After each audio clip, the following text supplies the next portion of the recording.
You're listening to the Womanpreneur podcast. Empowerment in business and life.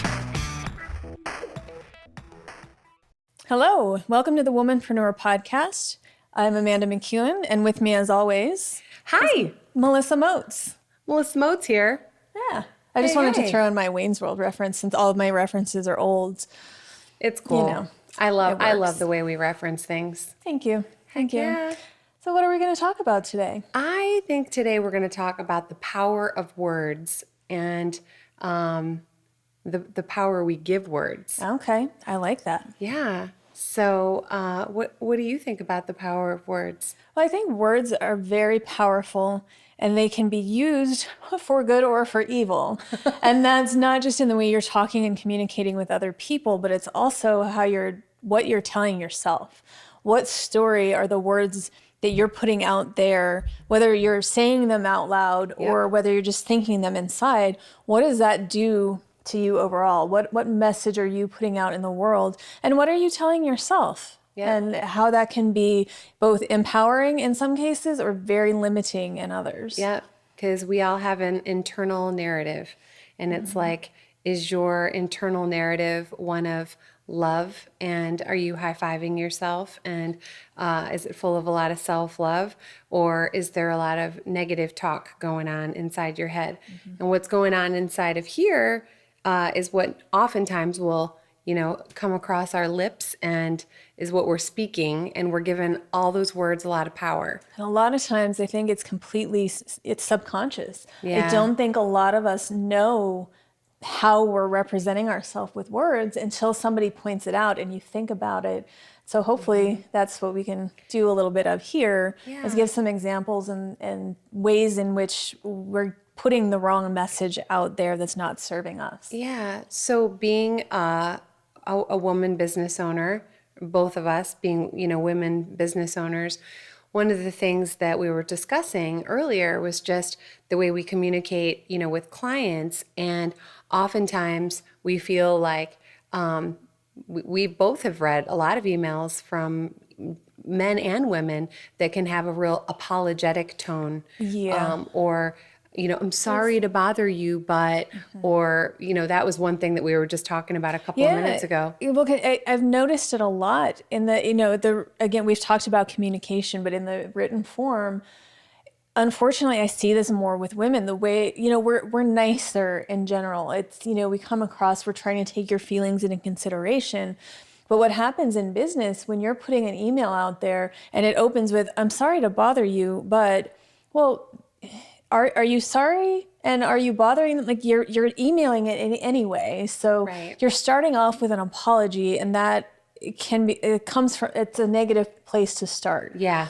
And instead of just getting to your message, and the word just is used a lot, and it can be used as timid and it can be used as passive aggressive, but I just wanted to know this, or and so I had read an article a while back about that word, and it really clicked. It was a long time ago. I wish I knew where it came from or more about it. But I started to pay attention to that and how I am communicating, because a lot of the ways in which people are writing, it puts you forth as insecure or timid or unsure of yourself. Exactly. And when you need to be taken serious in business, you need to project confidence and be direct. I've been told that my emails are assertive in a positive way, I think, for the most part. But I've sometimes people send me written documents and have me clean them up or edit them or, make them sound a little better. It's a thing that I do.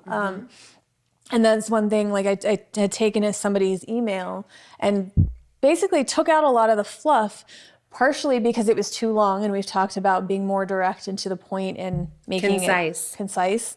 And also there was a lot of, if it's not a bother, or if, it was just a lot of apologizing and being unsure.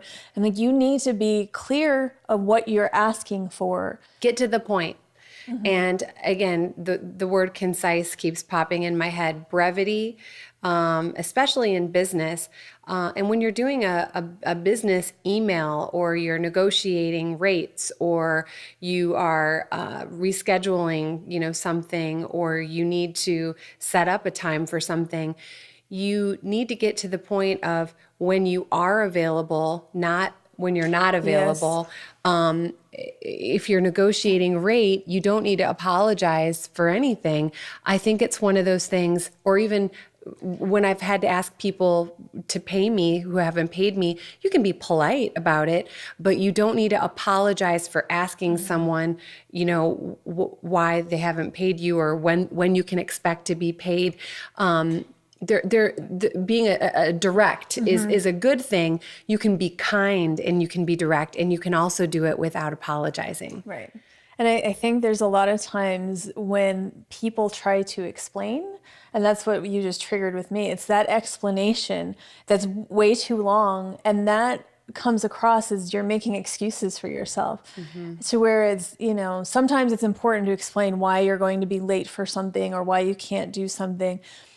A lot of times it doesn't matter. And so in that, what did you just say? I lost my train of thought again. No, I was talking about when you email someone. Oh, and you're trying to say, I'm not available on this day or this day or this day. Nobody, we don't need to know that you're going to a doctor and you're getting this thing done. Go to the dog groomer and doesn't matter. Just let me know when you are available. Positive are yes, available.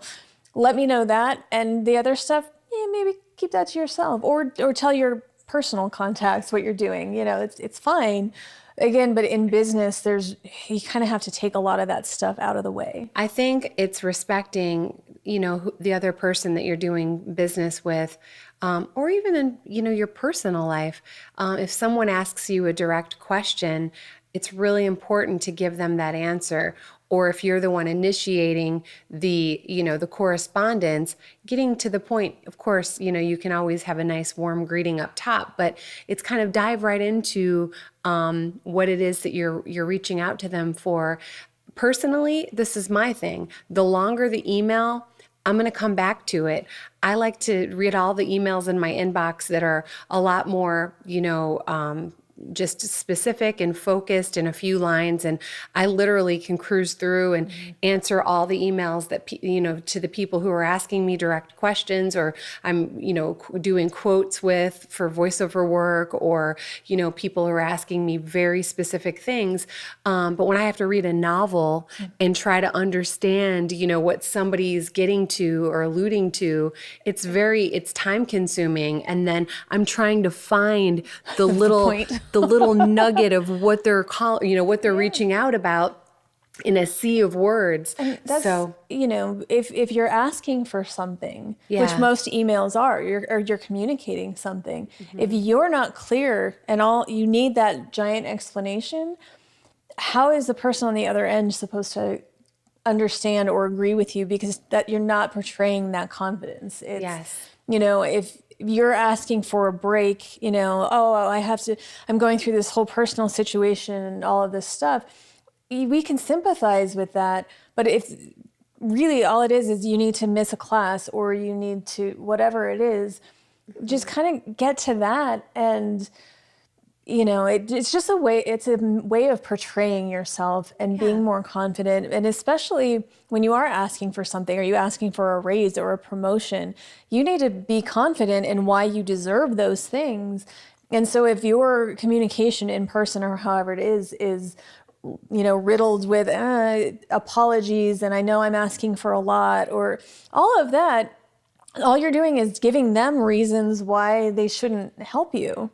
And that comes back to how powerful little words can be, and it is tough because you have to draw that line between being overly aggressive and then turning people off. Yeah, you want to still have, your personality of who you are and your communication style to come through. But I just think in general, ideas can be expressed without apology and without a whole lot of extra fluff. And I think challenge yourself to say, if I were able to say this in 3 sentences, everything that I need to get across in this email, how can I bring this, across in 3 sentences? Or your elevator speech, the idea is if you were on an elevator and you were going to pitch an idea to someone or share something with someone, what's the cut down version of from the first floor to getting to maybe the 30th or 50th floor?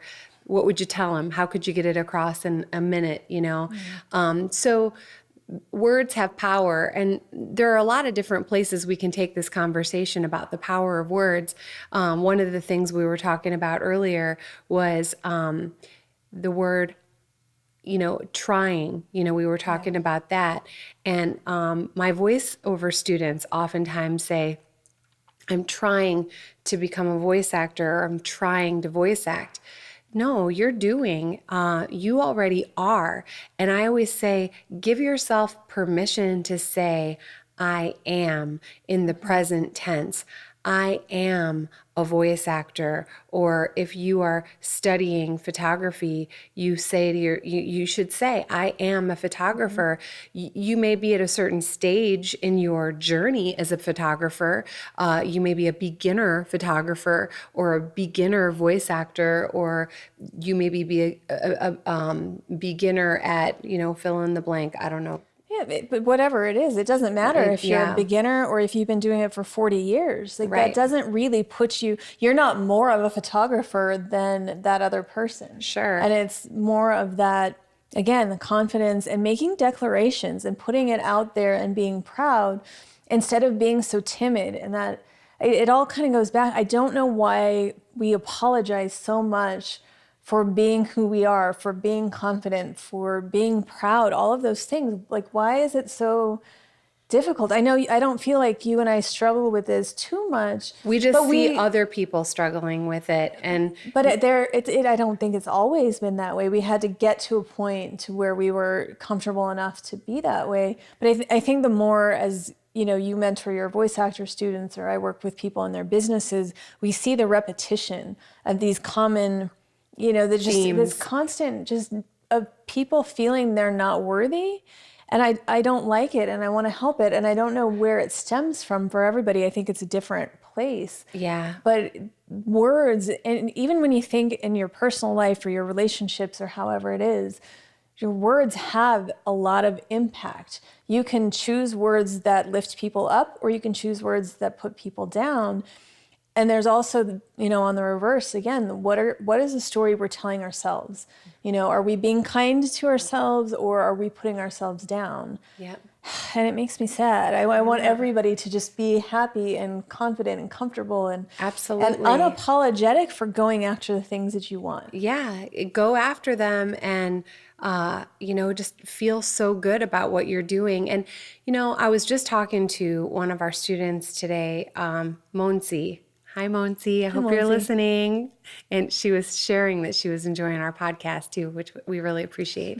But Monsi was saying to me, she really loved, some of the things that we were touching on and talking about. And if anything, you guys, it's food for thought. We're not here posing as, experts on every subject that we are sharing about. A lot of the stuff that we're touching on, we're talking about things that have served us really well, or things we see, or things we've learned along the way, things we're still learning along the way, because I remain a humble student of my craft as a voice actor, and I remain a humble student of life. But I do want to politely disagree on one thing. Oh, sure. I do believe that we are experts at this.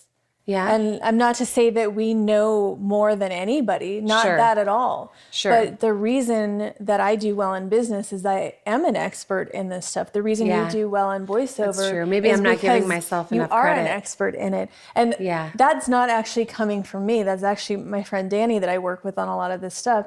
As she's, shifted my mindset. Is like, you need to position yourself as the expert in this field, because that's what you are. And so but it's a great example, because we say things like that all the time. All of us, you and I included, that is maybe not as strong of a word choice as we could be making. Sure. No, I think that's a really good point. And I guess where I'm going with it is that there are definitely areas and things that we've talked about where I feel super strongly,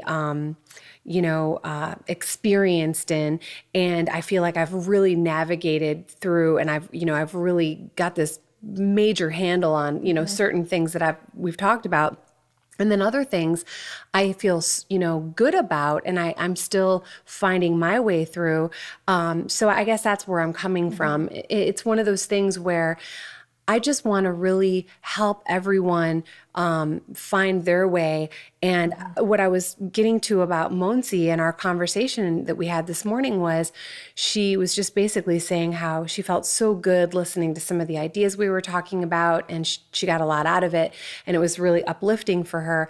And I said, that's so great. I said that our whole goal of this podcast is to build community and for, everyone to feel so good about, having a place that they can share ideas and get information and, share about what works for them.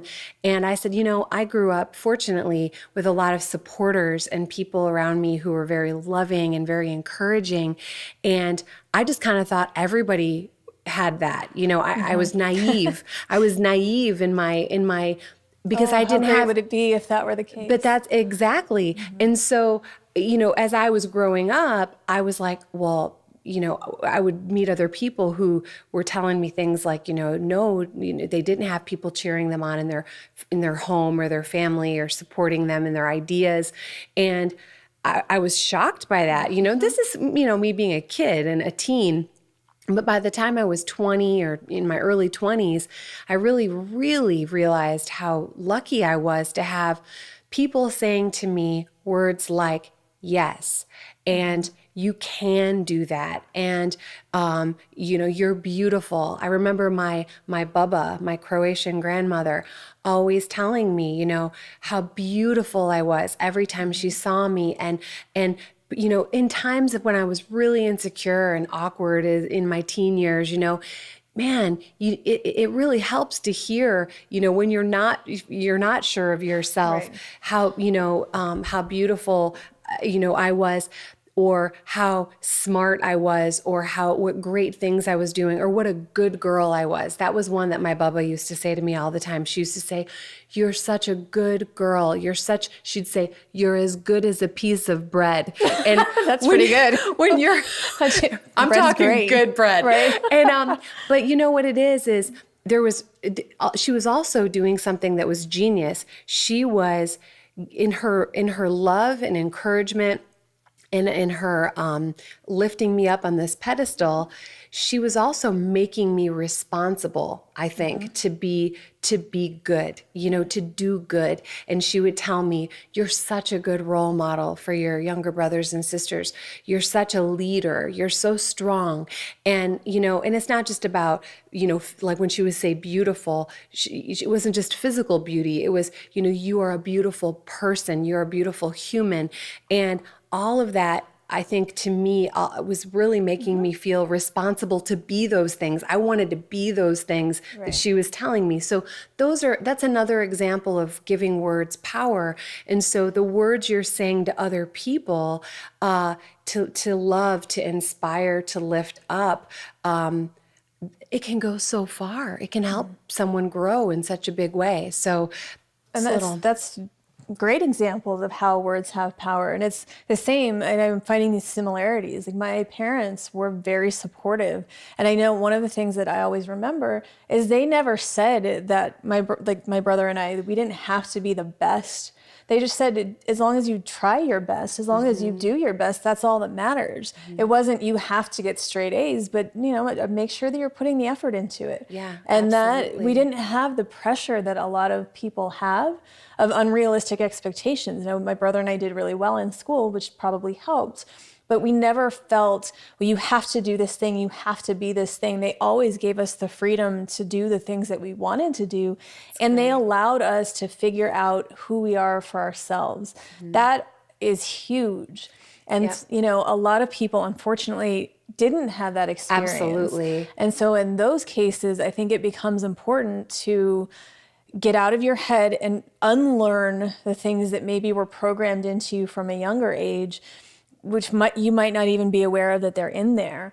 But then by choosing to surround yourself with people who use positive words around you, or they're going to lift you up, try to be conscious of, what words are the people in your circle? What are they telling you? Are they confirming your worst fears about yourself? Because if they are, they probably shouldn't be in that circle. Absolutely. Or are they pushing you to get better or be better or take credit for all the great things that you're doing, like Melissa Moats does for me? She's a good one to have. But it's a thing. You are very good at the reinforcement and pointing out how good others are, what they're doing well. You're very honest too. Yes. You don't sugarcoat anything. You don't have a problem being tough when the situation calls for it. And I think that's very important too. You can be strong and direct and get to the point, but you can also do it from a place of love and a place of kindness. But speaking of being supportive and the word love, that's another really strong word that it's so funny to me because a lot of people squirm at that word or have a really hard time saying it, and that's a word I've used very freely in my life and I feel very comfortable with. And I tell people, if I'm feeling in my heart love for that person, I have no problem to say, I love you, or I absolutely love you, I adore you. I have no problem. And some people might even think that, like, this chick hardly knows me. How can she say she loves me? Or, what's up with that? Or it makes people feel really uncomfortable. Sometimes people say, thank you, when I tell them I love them. But you know what it is? I just have a lot of love in my heart. And I'm really comfortable expressing love, and I'm really comfortable saying what's on my mind, especially when it's coming from a place of love, and I mean it. She's a hugger. I'm a hugger. I will get you. And it's sad though, because people don't have a problem saying the word hate. They throw that word around all the time. I'm very conscious of using the word hate. And usually when I do, I even preface it with, I don't use this word lightly. Because there are not really a lot of things that I feel that strongly about that I'm going to use a word like that. But it ties into what we say about being positive and shifting the focus to those. Because really hate can't live where love lives. You know what I mean? Yeah. And so if you're really big on love, it's going to be really like maybe not even a drop of hate in there, maybe like half a drop. So half a drop of hate. Just kick the hate. Just kick the hate to the curb. Who's got time for that? It's just one of those things where check the vibe of your tribe. That's one thing I was That's one thing I was gonna say when you were talking earlier about people who are around you and people who are lifting you up or maybe pulling you down. But it's there, we're talking about how words have power, and that it's one of those things. The reason I hesitate here for a moment is because I hear this a lot and I don't like it. Is when people say, well, he made me feel this way, or she made me do this, Big or one. You give power to somebody else. And I understand where you're coming from. You feel a certain way as a result of your communication with a person, whatever the situation was. But that person did not make you feel any way. It's very, again, subconscious, but it is a choice how you choose to react to something. Absolutely. And you are in control of your own emotions, and no one can make you feel any way. Right. And don't give them the power to. Yep. You authorize that. Right. And so it's easier to just say that, like, oh, well, we got in this argument and she said this and she just made me feel awful about myself. Yeah, maybe the words that person used, you reacted to those words, but you reacted to that. Absolutely. And I know, again, with my being a robot and not the most emotional person in the world, it's easier for me to say things like that because I I try to be very objective about it whenever possible. It's a big pill to swallow because not everyone wants to take responsibility for their emotions. And it's easier to blame another person than it is to say, oh man, that's on me to decide if I'm going to allow to make me feel a certain way, you know? And I've found that a lot of times when people are using words in a way that they're trying to bring somebody else down, it's really not about the person on the other side of that. It's really internal, it's insecurity, it's jealousy, it's all of these negative things that they're projecting onto somebody else. Yeah, like they say, there's this old saying I picked up somewhere along the line is when you point your finger at someone else, don't forget that there are 3 pointing back at you. You know, so it's an interesting little observation. Yeah, it's a deep one. I'm fascinated with psychology and Me just too. the what drives humans and why do we think the way we do and why are so many, like even within my own family, how is it that some of us are so similar and some are nothing alike? Like how does all of that even work? Why does my brain work this way and somebody else's doesn't? Like why is that thing clear for somebody else and doesn't make any sense to me? It is pretty fascinating, but I think that's what has helped me in this because I look at things so objectively and I'm able to separate the emotion from a situation and think, okay, I'm feeling this way after this happened. Why? It's a lot of internalizing, which is easy for me. Again, being an introvert, I spend a lot of time alone. And I love that though. I mean, I feel like I'm able to sort of dissect and digest, right. Let things marinate. And I do that internally before I then put my own words out to others, because I want to make sure that I'm being clear and that I'm being accurate and that I'm not using words. I mean, we all have been in a situation where things get heated and you say something that you don't mean, or maybe it's something you mean, but you would never have said like that way. Respond versus react, Right. right? Yep. So reacting is when you do that, you know, really quick response. Is it, or am I saying it backwards? Respond versus react. The idea, the idea is, I think it's responding is, you know, when you do something really quick. Or is it reacting? Crap.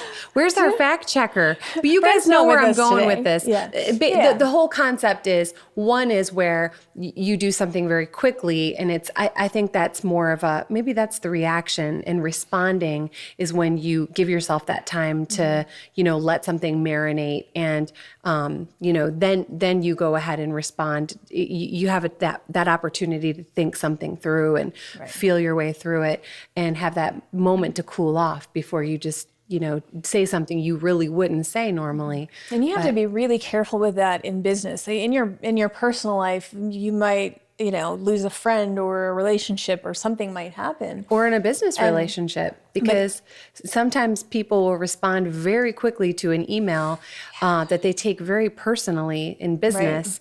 And, you know, maybe it's something over money or over, you know, there's so many different examples that are popping in my head right now. It is respond versus react. Sorry, I was really thinking it through. We've got clarity now. I do. Sorry, Okay. I got lost in the moment. But reacting it's reactionary is really fast, but responding is giving yourself that opportunity to, you know, to think it through. So even in like business, if somebody writes you an email and you're just like, what? You know, it maybe spikes your blood pressure.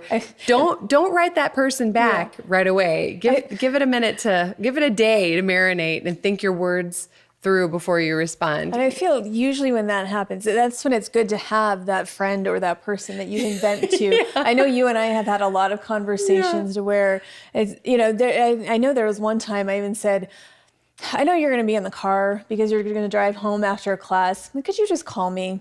Because I had an email I needed to respond to, and it was one that I'd been sitting on for a few hours before I had even sent you a text message, and I was just like, I need to verbally get what I need to say out of the way so I can allow myself to write a polite response. Because it was just a situation that was uncalled for, it had a few things that were going on that week that just all happened all at once. And it was that point where I knew, like, if I were to respond directly to this person at that time, the words were not going to be positive. So I was going to talk to Melissa because she knew the background of all of it. And it was easy Sometimes to get that out and even preface it with, I need to vent at you for a minute. Yeah, so that's what I was just going to say. This isn't directed at you. This is not like, I'm in this, I'm frustrated and I'm feeling it. So please give me permission to let this out for a couple minutes. I call that a moment where we all have to check ourselves, right? Mm-hmm. We have to check ourselves. Am I hungry? Am I having a bad week? Are other circumstances in life, kind of having an impact on my, my perception of this situation? But other times it's good to have one or two close confidants that you can say, I checked myself. Now I want you to check me, right. And make sure. So that's a case of that. And then when knowing that about yourself, like I know that when I'm hungry, it's not the best time for me to have a serious conversation. Sure. And it's funny. I don't get grumpy very often, but that is one thing. If I'm hungry, that's the closest I'm going to come to getting a sort of short with people. And when I used to work in an office, I used to tell them, like, look, if I snap at you, you need to tell me to eat something. Yep. And I said, I'm probably going to get mad that you even suggest that I eat something. I'm going to get defensive about it, but I will listen to you and then I will eat and things will be okay. I'm like, but you need to call me out on it because I might not be aware that it's happening. But knowing those things about yourself and knowing that your mood, there's so many different things that factor into that. Why not give the other people in the world the benefit of the doubt to say, these words are being said, but maybe they don't, the power that I'm giving them, maybe that's not what the intention is. Maybe that person was having a bad day.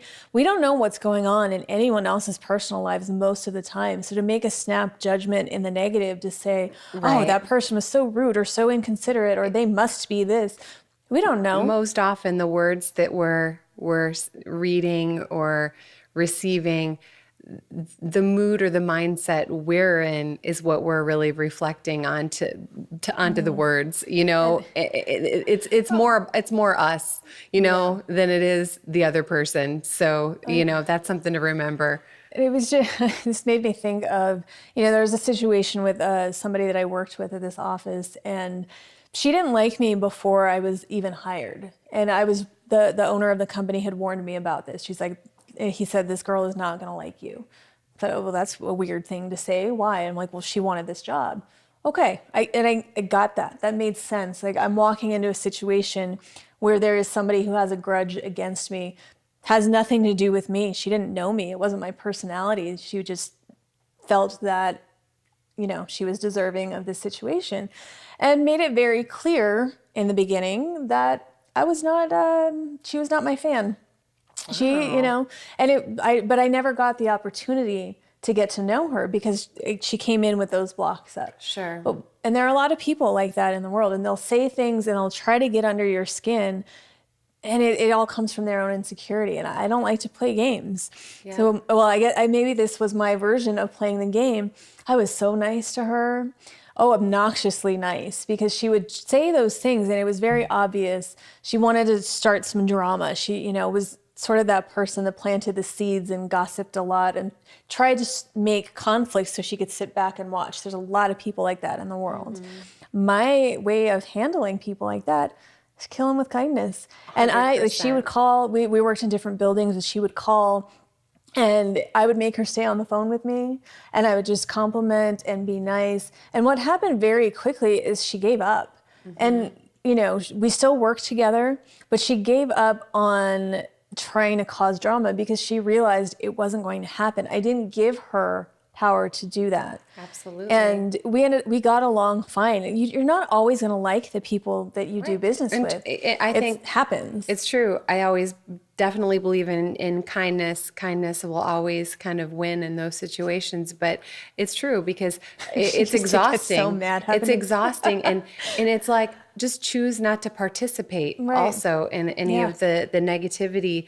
I really love the idea of just all of us lifting each other up. I do too. It's like, I want to put people I love and I care about on a pedestal. And You're really I think, good at that. thank you. But it's like, but you know what's really infectious about it is when you really care about someone and you put them on a pedestal and you lift them up, it creates this feeling that they want to just reciprocate. They want to do the same for you. And then it's just that pay it forward effect of kindness. And it feels good. It feels good to say something nice to someone. It feels good to encourage someone.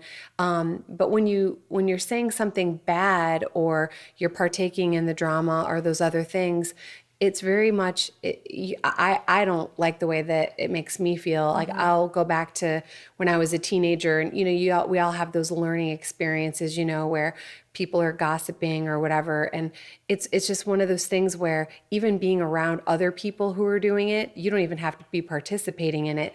I just remember the way it made me feel. Yep. And I was like, ooh, that's just so not my jam. That's that not my icky? style. Hashtag icky. Made me feel icky. But I do know how I feel when I'm encouraging someone or I'm giving them love in various ways. And it's just, the world needs more of that. The world needs more of, if you see somebody having a rough day, even if it's somebody you don't know, a smile or interacting a little bit with them, put your phone down, go over kidding. and say, I don't know, I like talking to all the cashiers when I do the same. Yeah. And you know what I say to everyone I come into contact with? This is just my thing because I like to do it. I'm not saying it's, I need some kind of like award for this, but I like to just say to people, hey, how's your day going? And people a lot of times are like, how's my day going? The people I don't know. And Isn't it weird? Isn't it weird? It's like it's such a foreign concept that Yeah. you, a stranger, might actually care. Yeah. Same thing. It happens to me. There's a friend of mine. Like we meet at this juice bar every so often, and she came in one time, and I was just chatting. I don't know who the person was. I was just chatting. Like, do you know that person? I was like, no. And it's the thing where people sometimes think that I'm shy, and I'm not. I'll talk to anybody, and I find myself doing that. I just start conversations with people, even knowing that I'm never going to see this person again, and this might be 1 minute of the day, but it's because, you see those people I do this especially at the DMV. I do it at places where people are traditionally mean. Like the poor, when you call customer service because there's a problem, the person on the other end of the phone, they're not the ones that made the mistake. They didn't set out to get you. So I always make the an messenger. effort to be very polite and very kind. And it's that same thing, because I know that words have such power. Saying one nice thing or even just giving somebody attention. I mean, you don't know what's going on inside, but maybe that little conversation shifted things. And I've seen it happen. You can see body language and how it shifts, and the cashier at the store is going through the motions and then you stop and have that conversation, and they you hear the sigh of, sort of letting some of that out. And I do go through the self-checkout a lot. And sometimes I'm just not in the mood to talk to people. And I don't want, if I'm not in that mood to, it's just easier. Like, I'm not going to bother somebody with, my silence or whatever it might be. But I pick and choose. Absolutely. Yeah. Well, I just think, what kind of words are you choosing? What are you saying to people you have business relationships with? Are you coming off uncertain, apologetic, unsure? Are you maybe coming on too strong? Do you maybe need to soften your approach a little bit? I think it's just one of those things, again, self-check. Check yourself. If you're not sure, maybe share a few of the emails that you've sent recently that you weren't sure about to someone you trust and say, hey, do you think I was a little too harsh here? Or do you think I could have softened this up a bit? Or do you think that this is a very lengthy email, too long to send to somebody? There are things to just definitely stop and look at and think about.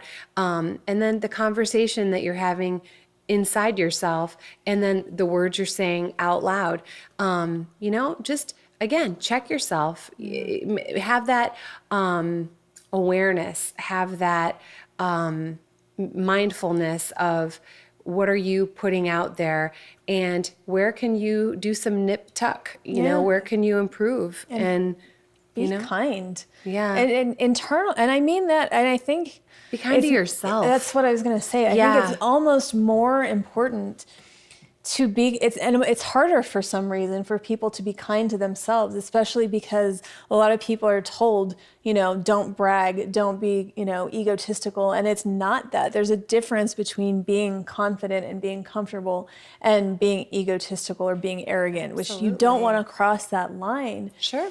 But you can't be meek. You can't just, especially in the way the world is now. It's one of those things. There's just so much. I always feel like there's so much going on and happening so quickly. And don't apologize for who you are. Be yourself, but come from a place of love and kindness and gentleness. But start all of that with yourself. You know, be kindest to yourself, because I think if you're kind to yourself, it's gonna just kind of roll out into everything else that you're doing in your life. Yeah. And I always feel that, you know, I can find the good in anybody, and I do. I actively look for the good. So everybody I meet starts with a clean slate. It's been very helpful. You know, a lot of people have a tendency to hold people responsible for the actions of others. You know, this person cheated on me, so every guy is going to cheat on me, or this person treated me a certain way, so all people are going to be that. And it's very dangerous to get in that habit. So I find the good in everybody until they give me a reason not to. So it starts off with that clean slate, but why not do that for yourself? You know, find the good in you. And even if that, it's very difficult, but even if that means finding one thing a day that you like about yourself, and focus on that instead of all the things that you don't like. Absolutely. You know, there's a lot of people will find that, you know, affirmations are cheesy, or vision boards are cheesy, or all of those things. But all it is it's redirecting your mind to turn those negative thoughts around and use power words. Yeah. You know, I am good, I am strong, I'm beautiful, I am whatever these things are. Tell yourself that. Make it true. Make statements. Be affirmative about it. Yeah, no, it's so true. And, you know, also be one of those people who create those words and share those words with others who maybe don't get to hear them very often, you know? I don't know. I just really take it upon myself to make sure that people who are fantastic human beings hear about it.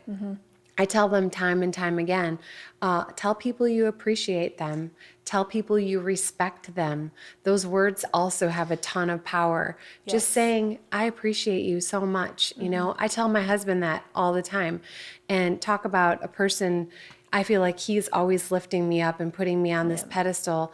And again, I just am like, you know, he does so much kindness and good, you know, for me. And I just always want to do the same for him.